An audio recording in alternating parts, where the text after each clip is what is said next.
Isomorphic pressures, epistemic communities, and state NGO collaboration in China by Riza Hazmath and Jennifer Su. Section 1, Introduction. The number of non-governmental organizations, also known as China, has increased dramatically in the past 2 decades. NGOs now operate in a spectrum of activities ranging from education, poverty alleviation, community development, the environment, and health, and offer a variety of services and support for marginalized groups in Chinese society. In effect, NGOs in China have the capacity to be alternate social service providers and have generally proven to be effective at this task when they are provided with the space to operate. In this backdrop, the local state has experienced a strain on its finances, consequently reduced its ability to deliver social services to its constituents.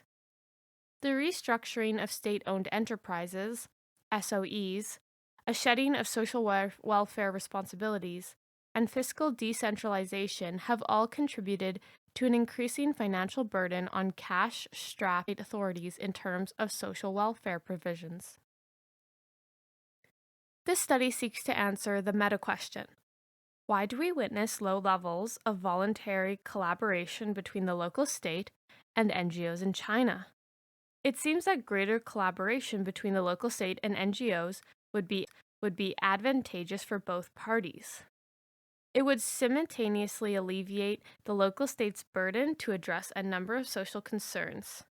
Moreover, it will allow NGOs who have the resources and capacity to engage with the relevant social problems and issues.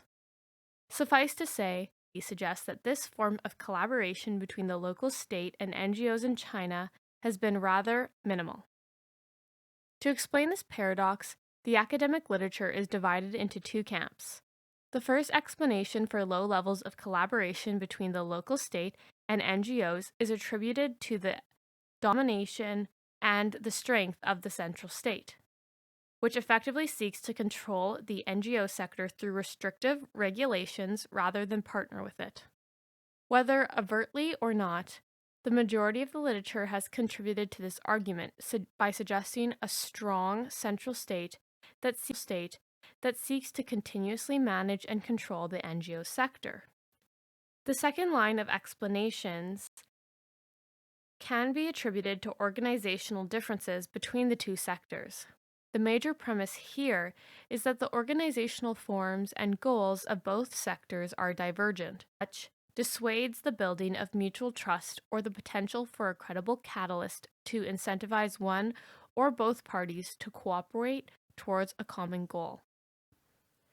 While we do not question the validity of either camps, neither one fully answer why local state authorities continue to resist and/or advances of Chinese NGOs, despite the opportunities that are present in collaborative efforts. While the central state is an active force in the development of the NGO sector, as illustrated in the various rules and regulations that have been issued by the Ministry of Civil Affairs, MCA, it is at the local state level where the majority of meaningful interactions occur between the state and NGOs. Given that NGOs are relatively new to the social landscape in China, it is prudent to test whether the Chinese NGO sector has matured sufficiently to become part of the epistemic community, whereby their knowledge or expertise can be used as reference points by the local state. Furthermore, if the argument is that NGOs are organizationally distinct from the local state, it will be worthwhile to examine whether NGOs will eventually succumb to, that is, pressures that overtly or tacitly force NGOs to adopt similar structures and behaviors, such as coercive pressures due to the regulatory environment, mimetic pressures due to the uncertainty in the social space to effectively operate, and normative pressures that would eventually arise from a convergence of attitudes, norms, and approaches through the professionalization of Chinese NGOs. Coiled in this background, This study seeks to understand local state NGO interactions through an analysis of the strategies and methods, collaboration between both parties. It will probe into the interactive role that various isomorphic pressures and epistemic awareness plays in determining whether or not NGOs collaborate, or to what extent they collaborate with the local state and vice versa. The current study will seek strategies of engagement between the local state and NGOs. Notably, in the final two sections, we will focus on the role of epistemic awareness of NGOs by local authorities, and further, how NGOs are developing to become a community of experts, which is a potential requisite for further engagement with the local state.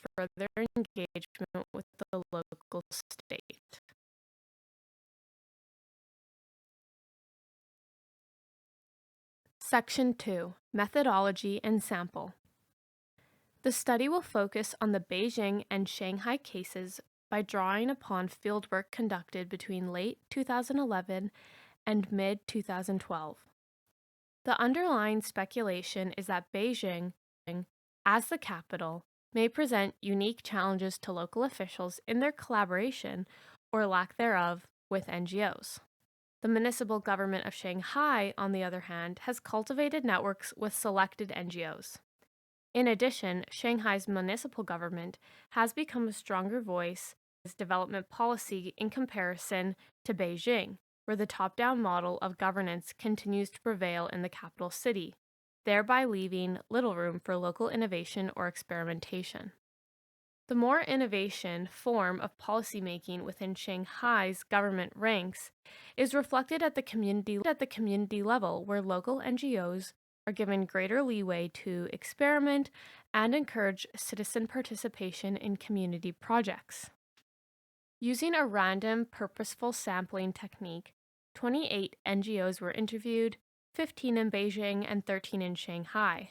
The overall a good cross-section of NGOs' material power. For example, their size, budget, and ability to acquire more resources. Symbolic power, for example, their ability to have legitimacy in their statements. Interpretive power, for example, their ability to bring expertise to the form and interpret social facts. And geographical power, for example, whether they are local, regional, or national based. The NGOs interviewed have a budget between $1,590 to $6.35 million per annum, with the average NGO interviewed having a budget of $78,283 per annum. Most NGOs interviewed have secured their financial resources with the aid of a mix of domestic and international funding support. One NGO, Peace for Humanity, remains independent by its founder. The NGOs in the sample have an arithmetic mean of 8.5 years of operation in China, with a range between 2 to 19 years. Nearly half of our NGOs are registered with an accompanying government sponsoring agency, and the other half are registered as businesses. The majority of the NGOs interviewed were engaged in service delivery work to marginalized populations, from migrant workers to children and the elderly, and community development. There are 3 NGOs in our sample that assisted the development of small providing training and workshops.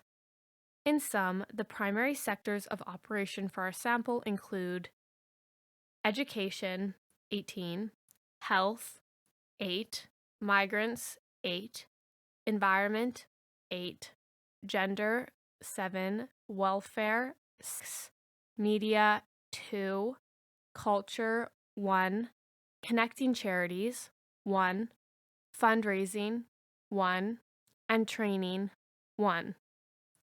While the interviews do not offer a national sample, they do provide a depiction of the increasing involvement of the local in the work and efforts of NGOs in 2 of China's most important cities. Section 3: Neo-institutional theory and isomorphic pressures. The strength of isomorphic pressures for NGOs is contingent upon the environment in which they operate. According to neo-institutional theorists, organizations that occupy a shared sector will eventually begin to copy one another due to coercive, mimetic, and normative pressures. A key element of institutional theory is the belief that organizations sharing the same environment will employ similar practices and thus become isomorphic with each other. In the classic formulation of isomorphic pressures, DiMaggio and Powell posit that 1. Coercive isomorphism stems from political influence and the problem of legitimacy. 2. Mimetic isomorphism results from standard responses to uncertainty. And 3. Normative isomorphic professionalization. Isomorphism is, in the context of NGOs, thus refers to the different factors affecting the development of organizations in similar shape, structure, or form. Put differently, coercive pressures can be displayed by examining the impact of state regulation on the behavior of an NGO. For example, regulations in China forbid NGOs from conducting public fundraising. This ultimately forces NGOs to mostly rely on private and institutional donations, which often accompany certain stipulations of NGOs' behavior. Mimetic isomorphism has a tendency to occur in an uncertain environment, where organizations will begin to copy successful models as a mechanism for coping with changeable conditions. By copying, NGOs are able to quickly establish legitimacy without having to build a repertoire of practices, which can be time-consuming without necessarily leading to any tangible outcomes. This is particularly pronounced in the case of China, where the environment for NGOs can oscillate depending on state. NGOs' acquiescence is also a likely strategy that can lead to an economic gain as well as legitimacy. Finally, normative isomorphism emerges when similar attitudes and approaches lead to homogeneity, often the result of hiring practices like educational achievements or inter-hiring between existing organizations. Normative pressures are often brought about by the desire to professionalize, which can lead to greater homogeneity of the NGO sector. The strength in utilizing neo-institutional theory to understand NGO behavior lies in the fact that it is able to explain why organizations adopt certain practices, mundane or complex, in environments where they have little influence to reject said practices. Chinese NGOs generally operate in a relatively institutional environment whereby competing logics do not cause contestation, and thus much variation in institutional designs. Organizational change with regards to NGOs in China is particularly dependent on the political environment and the power of institutional actors, their support or opposition to change. We argue that the political environment and power the state exerts will have different effects on the NGO sector. It can lead to coercive, mimetic, and normative isomorphic pressures. We believe that the puzzle is not only the nature of the state, strong/weak per se, but the institutional environment created in which NGOs must navigate as a result of state power. Thus, we seek to build upon organizational theory as it applies to NGOs to comprehend the present and future development of the China NGO sector.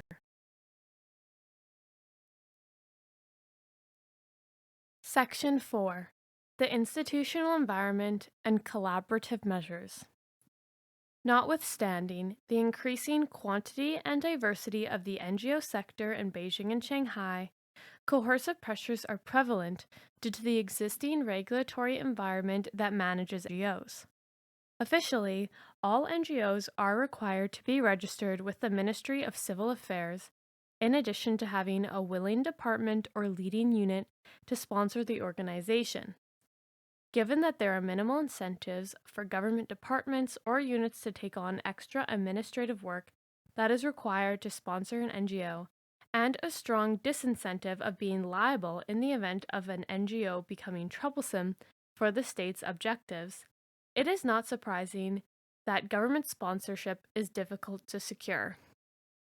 This is to the extent that many NGOs are prevented from completing registration at this step.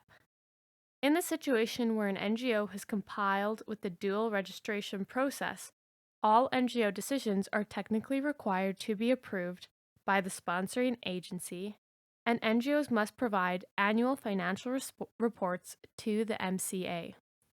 This effectively means that the autonomy of the organization is eroded and, in the long run, will incentivize the NGO sector to forge practices in a homogenized fashion to ensure a high degree of predictability for the state. Many organizations avoid this lengthy bureaucratic process by registering as a for-profit commercial or business entity with the Bureau of Industry and Commerce. Furthermore, since the 2004 Regulations on the Administration of Foundations, organizations can be formed through private initiatives and still undertake tasks that have once been considered public. Such for-profit organizations cannot officially establish regional or branch offices, which, in effect, reduces the chances for an organization to scale up their services and establish geographic power. Moreover, only one type of each organization may be established in any given region. Despite this situation, such organizations essentially operate and present themselves as NGOs. This suggests that coercive pressures prevail irrespective of whether organizations are officially registered as an NGO, commercial business entity, or foundation. That is to say, the state's management system will direct some NGOs to channel their efforts into areas the state finds most acceptable in any case. The regulatory environment for NGOs in China contribute to maintaining social stability by keeping out those organizations that the government perceives as a threat, and minimizing the size and strength of the NGO sector, which in turn may limit NGOs' collaborative efforts with the local state. Suffice to say, efforts to launch collaborative projects between the local state and NGOs in Beijing and Shanghai are limited. Although collaboration offers both parties, the state and NGO, an opportunity to pool material, symbolic, interpretive, and geographical resources, the local state rarely engages in voluntary collaborative efforts except when the local state is familiar and knowledgeable of a specific individual NGO project. For instance, Beijing NGOs such as Beijing Cultural Heritage Protection Center, facilitators, Tongyu, and the Shining Stone Community Action have been established at least since the early 2000s, 1993 for Beijing Cultural Heritage. Their continued existence and operation in Beijing suggests that their longevity has made some impact in garnering opportunities to work with local authorities. All four NGOs have maintained collaborative projects with Beijing's local authorities rather than an on-again, off-again situation, which often characterizes the local state NGO's experience. The case in Shanghai is also similar in that it is the older NGOs, Laquan and grassroots community, that have managed to conduct projects with the involvement of local authorities. For the aforementioned NGOs, one main method of sustaining contact and collaboration with local municipal authorities is to mobilize their material power and market their services to the city. After nearly 10 years of working with migrant communities in Beijing, facilitators and Tongyu have managed to secure municipal commitment to purchase services since 2010. While these two NGOs have collaborated with local authorities in the past on specific projects, for example, facilitators worked with the Center for Disease Control in 2003 during SARS, it is support from local authorities for their ad hoc programs and the ability to build up an organizational and work history that has enabled such NGOs to continue to collaborate to present day. Similarly, Lequin, which focuses on providing services to the youth and migrant communities, has found success in maintaining its collaboration with municipal authorities through contract based work. Whether or not the above strategy translates to projecting an increased level of mimetic pressures is another narrative. The evidence suggests that while the four NGOs have copied a successful model to market their services, they have done so without awareness of each other's tactics. Granted, the modeled organization may be unaware of their potential mimetic activity in this respect, or the models of success may be diffused unintentionally through employee transfer/turnover or via trade associations. However, this is not a possibility that can be entertained given that, to reiterate, 1. They have no direct awareness of each other's work and have self reported little to no awareness of other NGOs' activities. 2. They are working in completely different sectors of operation and, as such, have little chance of unintentional contact that may lead to copying tactics. And 3. They rarely experience employee transfers from other NGOs. Uncertainties in the institutional environment and the relationship with local government have led them to develop an independently derived, pragmatic approach to market their material power to local authorities. Interestingly, this tactic becomes difficult to execute given that local government often have not achieved sufficient knowledge or epistemic awareness of NGOs' potential capacity, as the next section suggests. Seemingly, such finding may appear to challenge a neo-institutional framework. Our findings from Beijing and Shanghai suggest that while NGOs still operate within a particular institutional environment, which may be corporatist in nature, they are yet to be creative and innovative to the extent that they can mitigate the impacts of the environment. Even when epistemic awareness has been achieved by local government, some NGOs have experienced competition with local authorities in delivering social welfare services. The representative for the Shanghai-based NGO, UF, explains that it is not unusual for the government to steal the ideas and programs of small, successful NGOs. For example, Shantao, a successful NGO that sells goods over the internet for charities, has faced competition from Shanpin, a government-organized NGO, in other words, a gongo. Shanpin has benefited from government backing and contacts, and as a result, has managed to secure the financial support from large corporations such as KBMG. Shantao's representative believes that the poaching of such ideas may be detrimental for smaller NGOs that are unable to compete with bigger NGOs and gongos with greater material and geographic powers. The interview with Shantao's representative confirms a level of wariness towards government officials. When they, the government, do not come up with creative solutions or think of solutions on their own, but instead borrow the ideas of other NGOs to implement their programs, this not only fails to increase the growth of creativity in our society. More importantly, it reduces the willingness of social organizations to come up with new and creative solutions, and constrains the integration of resources in society and grassroots organizations. This is what makes it frightening. The representative for Shantao indicates that interactions with the government officials can be hazardous, not only for individual NGOs, but for the sector as a whole, due to the fear that idea poaching reduces incentives to be innovative and ultimately reduces the NGO's potential interpretive power. From a different lens, although the borrowing of successful practices or ideas may be a positive example of organizational or policy-based learning, what is challenging for the NGOs in this study is the possibility of being squeezed out by larger and better funded government-backed NGOs. This competition can strangle any future innovation on the part of smaller grassroots NGOs. Competition from the local government is one obstacle that NGOs have to contend with, but threat of absorption is another hazard.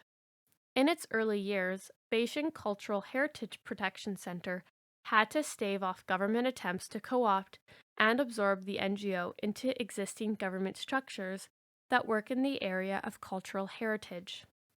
Beijing Cultural Heritage Protection Center has been approached by local officials to become part of their government branch, like a gongo, which we refused. Beijing Cultural Heritage Protection Center has managed to maintain its independence, and perhaps it is due to previous experiences of being subject to co-optation that the representative now emphasizes that the NGO does not collaborate with local authorities. Instead, they work beside them. Some NGOs have not been so fortunate to ward off incorporation by the government. The representative of Les Pless recounts the experience of the free lunch program created by journalist Deng Fei.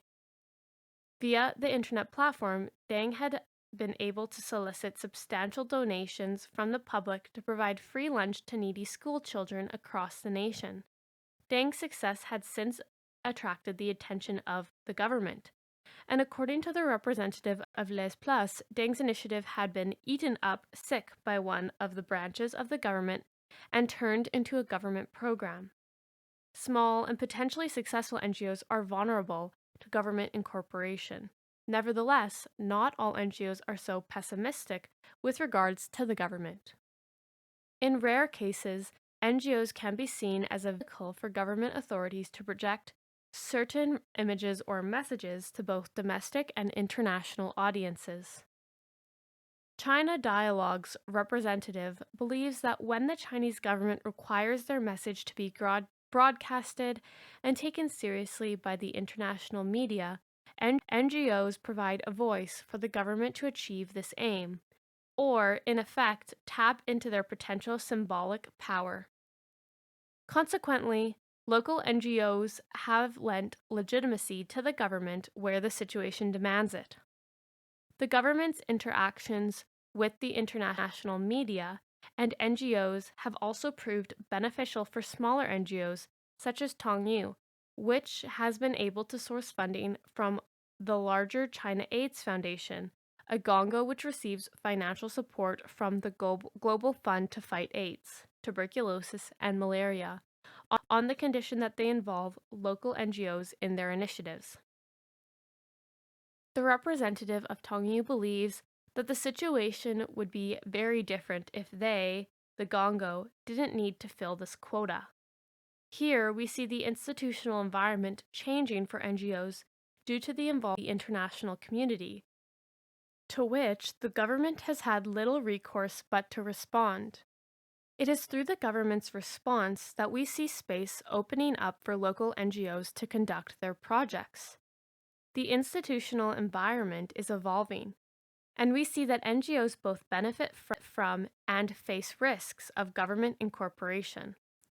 In the case of a changing institutional environment, interactions with government do not occur through the actions of NGOs, but as a result of external forces and the government proactively identifying certain NGOs on the path to success. We see in the case of Beijing and Shanghai that the coercive isomorphism is dominant. However, we also witness mimetic isomorphism, where NGOs like Shanpin have adopted similar organizational functions to establish legitimacy. While those in the NGO sector have accused Shanpin for stealing the idea of their NGO counterpart, it is interesting to note that even government-backed NGOs require legitimacy beyond state support. In either case, it would appear that coercive and mimetic isomorphism occurs almost in tandem with each other in the context of China. Section 5. The epistemic awareness of NGOs by the local state. NGOs that have reported difficulties in establishing collaborative opportunities have portrayed local authorities as lacking trust and knowledge of the sector. For Beijing's Green Earth volunteers, local officials are always invited to their monthly talk.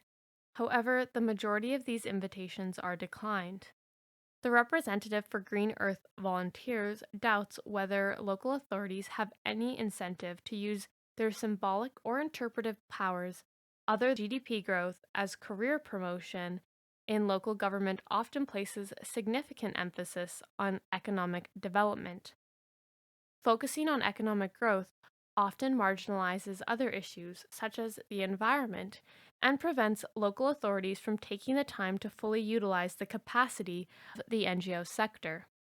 Shanghai's Green Oasis, a conservation-focused NGO, faces this situation. As the Green Oasis representative recalls, there is not much collaboration with the local government. The only time was 2010, when the local government gave elderly. Having a program targeting the elderly seems incongruent with the general environmental conservation aims of the NGO. Nonetheless, it does suggest that ad hoc programs that attune to the priorities of the local state, and pitched as such by the NGO, have a greater chance of securing the collaboration of the local state.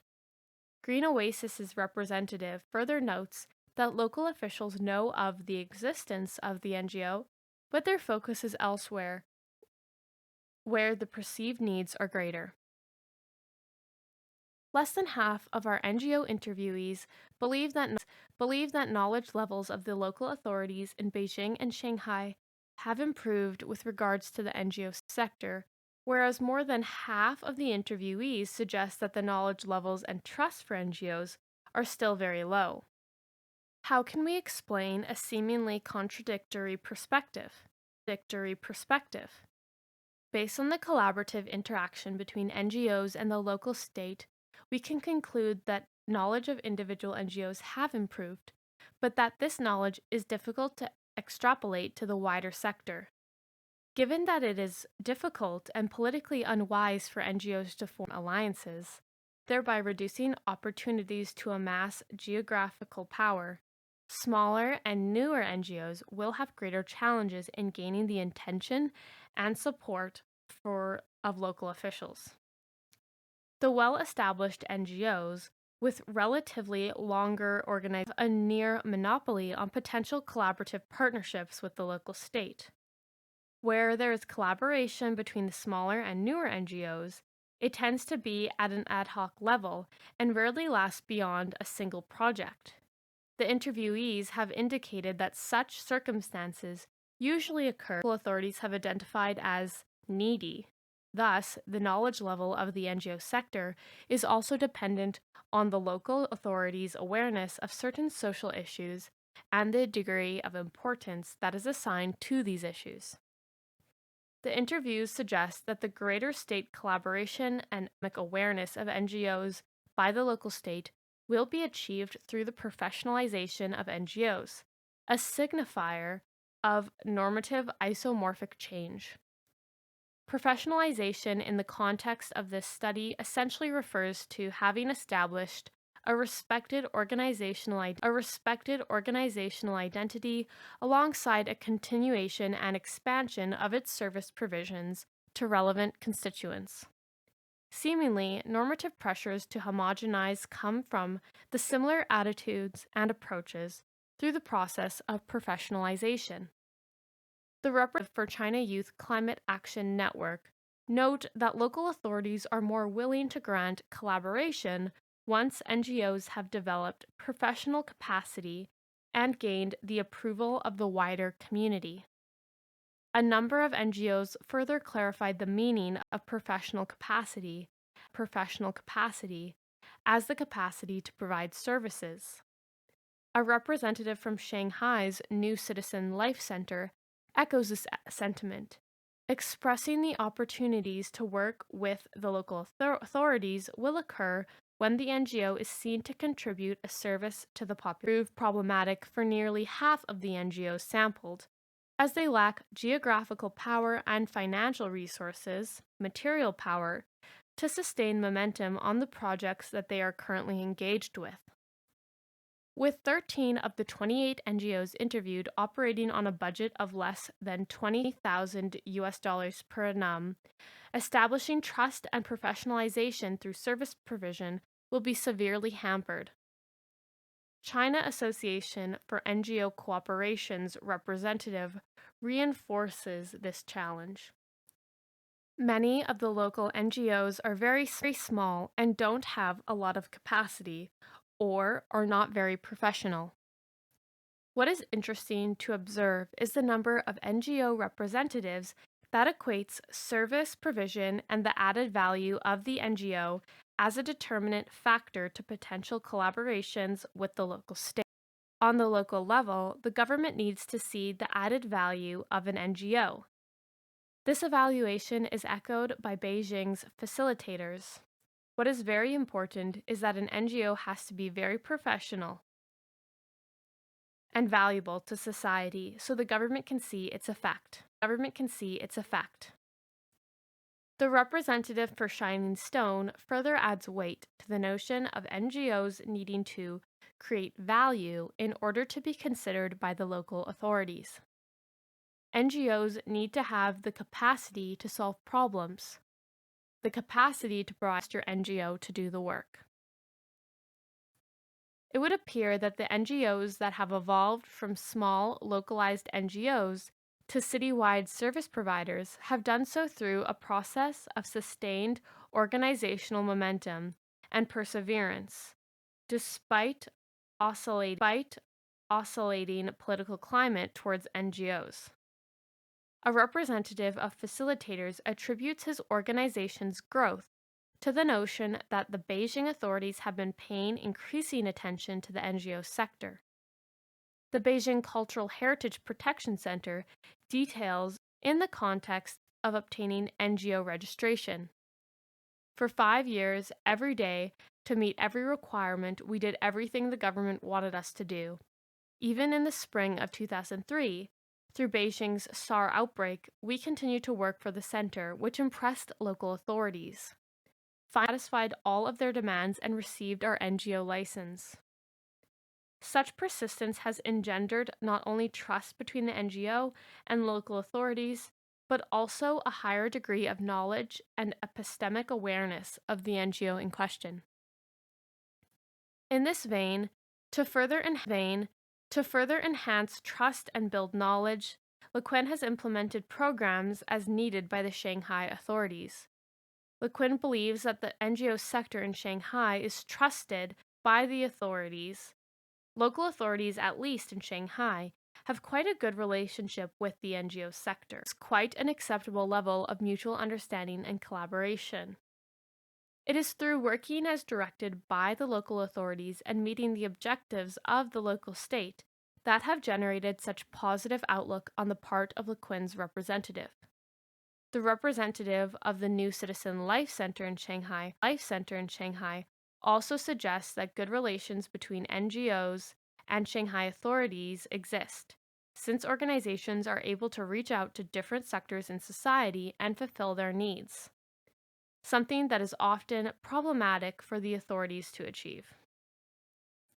Thus, for the New Citizen Life Center, two organizations that target migrant youth and women groups, we can deduce that being amenable to the local authorities' requests and proactive with the constituents concerned are strategies that have been adopted to improve the knowledge level of local authorities.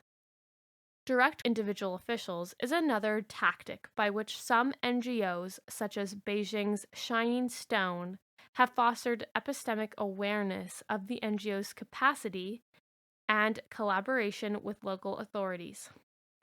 While no promise of collaboration is guaranteed via this strategy, the NGO can nevertheless establish a direct line to the relevant government department. We would look for Guanyuan local officials with whom we were familiar and approach them with the social problems we wanted to work with, particularly social problems that the government also wanted to solve. These various strategies for improving the knowledge of local authorities of the NGO sector and building trust have indeed improved the potential for collaborative relationships between the local state and NGO. A number of NGOs have further suggested that trust is no longer a major barrier to collaboration. Rather, they say that it is jiadu, or perspectives, play a stronger role.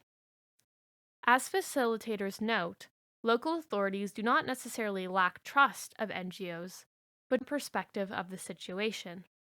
For Shining Stone, variations in jiadu refer to the degree of familiarity that local authorities have of NGOs.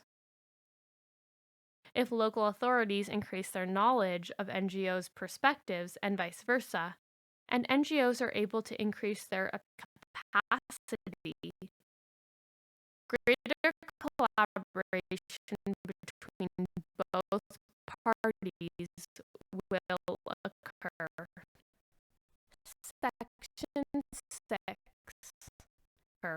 Section 6. The growing epistemic capacity of NGOs.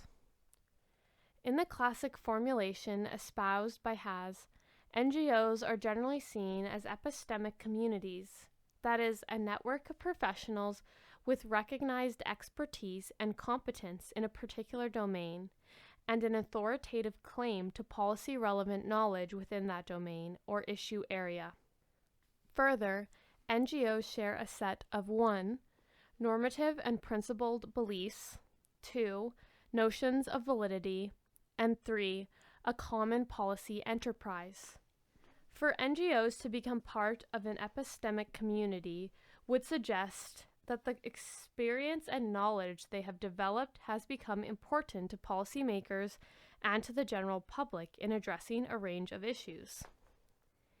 The interviews reveal disagreement over whether NGOs in China can currently be conceived as a community of experts in which their symbolic and interpretive powers can be meaningfully utilized, and whether it is the role of NGOs to produce new knowledge or not.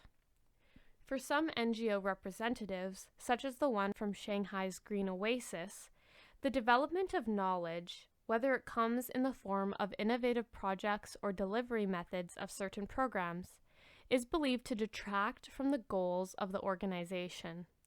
For other NGOs, such as the Beijing Cultural Heritage Protection Center, the NGO sector is not yet a community of experts, as NGOs themselves lack the requisite transparency. Tong Yu's representative is even more adamant that NGOs are not experts in their fields, claiming that NGOs are about mass awareness. China doesn't have an established NGO scene, even though she believes that the contribution of NGOs across the sector can in time lead the sector forward. While the diversity of the NGO sector is readily apparent, and the individuals who work for NGOs represent a wide spectrum of professions, for Green Earth Volunteers representative NGOs do not represent as a whole a group of scientific experts. For China Association for NGO Cooperation, a certain segment of NGOs can be considered as having expertise and inherent interpretive and symbolic powers that derive as a function of this expertise. For example, the Climate Change Action Network in China, which constitutes a consortium of environmentally focused NGOs, fall under this category. However, for the majority of instances, and particularly if NGOs are considered individually, their experience is very low. Notwithstanding, China Dialogue's representative believes that NGOs embody a level of interpretive power that is not found within government ranks, since the former are potentially staffed by experts in the field and are increasingly important sources of information when big social problems break out.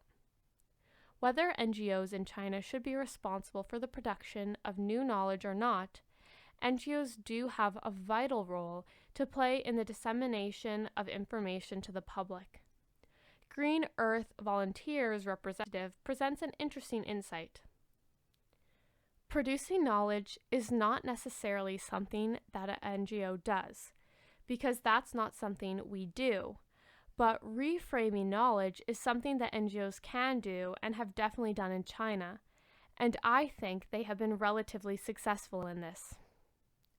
Perhaps due to coercive pressures, Chinese NGOs cannot fully achieve a mature epistemic community. However, if we accept the representative of Green Earth volunteers' perspective, NGOs may be more effective as agents of change, not by pushing knowledge boundaries, but by using their interpretive powers in a relatively covert manner to recast existing issues in a new light and or shedding light on the underemphasized spectrum of political, economic, and social issues. Section 7. Final words. This article has suggested that the local state lacks meaningful knowledge of the NGO sector, just as NGOs have not sufficiently matured to become part of an epistemic community. Given that NGOs are relatively new to the social landscape in China, we postulate that the Chinese NGO sector has not developed sufficiently to become part of a mature epistemic community in which their expertise or interpretive powers can be used as reference points by the state. In time, it is plausible that NGOs in China may become part of a mature community of experts, where they can more effectively harness not only their material power, but also their symbolic, interpretive, and geographical powers. There are, however, a few reservations in this regard. We can not simply a matter of time before Chinese NGOs mature into an epistemic community. Rather, given the strength of the Chinese state and the existence of strong coercive isomorphism pressures, any production of knowledge outside of the state arena may challenge the legitimacy of China's party state, thereby becoming intolerable and ultimately hindering the development of NGOs. In effect, the existence of such structural forces rooted in the party-state system and a regulatory framework that undeniably dominates local state NGO relationships strongly suggests that NGOs will have to stay one step ahead of the state. To do so, NGOs need to produce new knowledge and, more importantly, anticipate surprises or discover the unknown. For example, NGOs will have to anticipate the next major social problems and enact upon it with programmatic endeavors.